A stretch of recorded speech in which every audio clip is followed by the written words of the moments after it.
இது இந்த வருடம் நமது குரல் பாராளுமன்றத்தில் ஒலிக்க போகிறது. அடுத்த வருடம் உங்கள் குரல் சட்டமன்றத்தில் ஒலிக்க போகிறது. அதற்கு கட்டியம் கூறும் விழாதான் இது.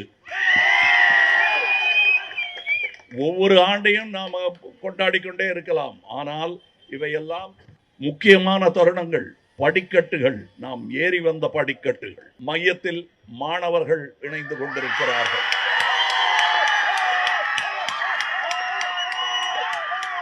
அதன் பொருள் என்ன? மாணவர்கள் நம்முடன் இணைந்து விட்டால் நான் சொன்ன நாளை நமதே அர்த்தம் புரியும் உங்களுக்கு. மாணவர்கள் தான் நாளை. அவங்களுக்கு என்னென்ன இஷ்டமோ அதையெல்லாம் கத்துக் கொடுக்க வேண்டுமே தவிர, நான் சொன்னதை நீ கத்துக்கலன்னா உனக்கு கை செலவுக்கு காசு கொடுக்க மாட்டேன்னு சொல்ற ஒரு அரசு எந்த நிலைக்கு தள்ளப்படும் என்பதை சரித்திரம் சொல்லும். அது ஒருவேளை மறந்து போயிருந்ததுன்னா நாளை சொல்லும்.